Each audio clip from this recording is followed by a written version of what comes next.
भारत को दुनिया का सबसे प्राचीन देश माना जाता है। यह देश जितना खूबसूरत है उतना ही संपन्न इसका इतिहास भी है। अपनी बेशुमार खूबसूरती के लिए जाना जाने वाला यह देश अपने गर्भ में कई रहस्यों को भी छिपाए बैठा है और आज हम आप सभी से कुछ ऐसे ही रहस्य साझा करने वाले हैं जो शायद ही आपने पहले कभी सुने होंगे। तो आप इस वीडियो को अंत तक ज़रूर देखिएगा और अधिक से अधिक मात्रा में इसे लाइक और शेयर भी करिएगा। भारत के हिमालय पर्वतों पर एक छोटा सा गांव स्थित है जो काफी रहस्यमय माना जाता है। इस गांव की सीमा पर एक छोटा सा कमरा भी बना हुआ है। इस कमरे के अंदर 500 साल पुरानी मम्मी एक शीशे के चेंबर के अंदर रखी हुई है।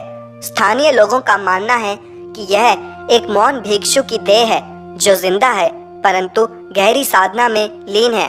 देखने में यह बेहद डरावनी लगती है परंतु गौर से देखने पर नजर आता है कि इस मम्मी की बैठने की अवस्था एक ध्यान करते साधु की तरह ही है।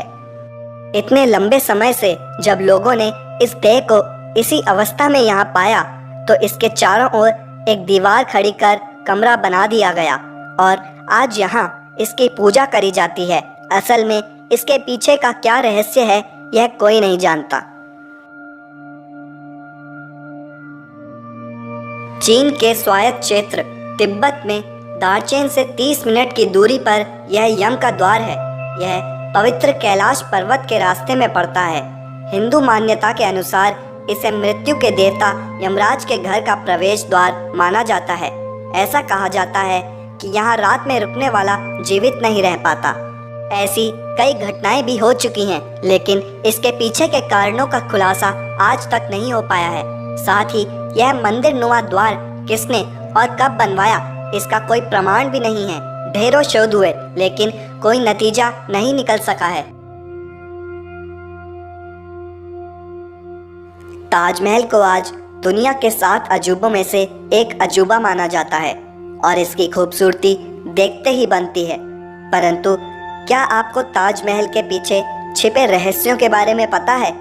आप और हम जैसे आम लोगों को आज तक यही पता था कि यह अजूबा शाहजहां द्वारा अपनी पत्नी की याद में बनवाया गया था।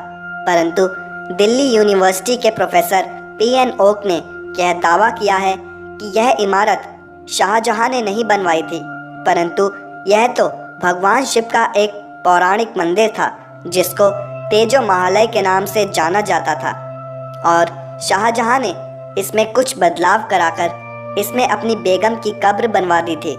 इतिहासकारों के अनुसार मुगल सल्तनत के राजा हिंदुओं के मंदिरों पर कब्जा कर अक्सर उनकी खूबसूरती के कारण उन्हें अपनी बेगमों को भेंट कर दिया करते थे।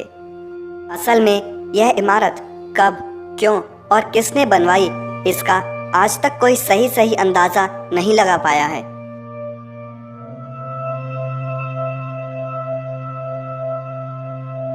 पुराणों के अनुसार बताया जाता है कि 273 ईसा पूर्व में राजा अशोक ने 9 रहस्यमय और गुप्त लोगों के एक समूह का गठन किया और इस समूह के हर एक सदस्य को एक रहस्यमय किताब भी दी जिसमें अनंत ज्ञान था। कहा जाता है कि इन रहस्यमय किताबों में टाइम ट्रेवल, एंटी ग्रेविटी जैसे अद्भुत रहस्य मौजूद थे। यह भी बताया जाता है कि जूडो कराटे की खोज इनमें से एक किताब के कुछ हिस्से के लीक हो जाने के कारण ही हुई थी। यह 9 लोग बहुत ही रहस्यमय और असीम शक्तिशाली माने जाते थे और बताया जाता है कि अकेले ही यह बड़ी बड़ी सेनाओं को खत्म कर दिया करते थे।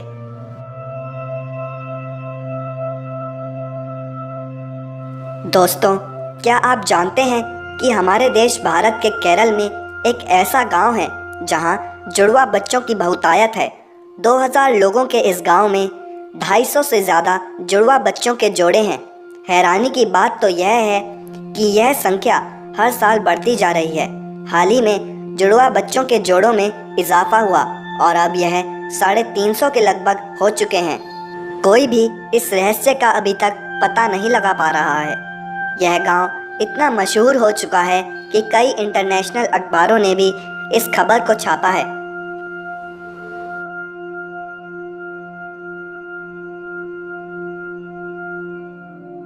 शांति देवी का जन्म भारत की राजधानी दिल्ली में 1930 में हुआ था।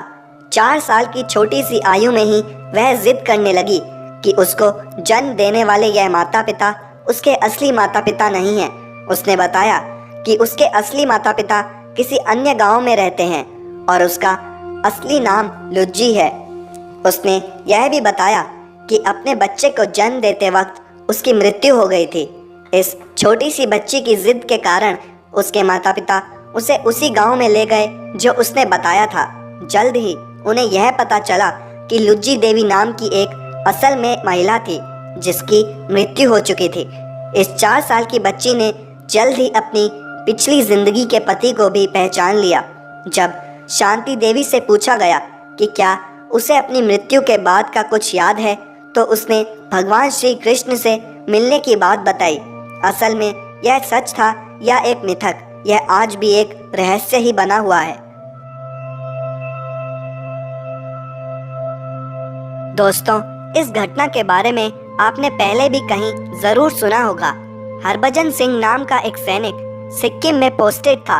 एक दिन वह खच्चरों का एक काफिला नाथुला पास से ले जा रहा था जब अचानक उसका पैर फिसल गया और गहरी घाटी की नदी में गिरने के कारण उसकी मृत्यु हो गई। कहा जाता है कि उसी रात हरभजन सिंह की आत्मा अपने साथी सैनिक के सपने में आई और उसे अपनी देह का ठिकाना बताकर चली गई। अगले ही दिन इस जगह से उसका पार्थिव शरीर खोज लिया गया और उसकी आत्मा के चमत्कारों को देखते हुए उसकी समाधि बना दी गई। बताया जाता है कि अब हरभजन सिंह की आत्मा देश की सेवा में तैनात है और वह हमारी सेना को दुश्मन की गतिविधियों के बारे में बताती रहती है। उनकी समाधि को अब एक मंदिर में तब्दील कर दिया गया है जहां श्रद्धालुओं का तांता लगा रहता है।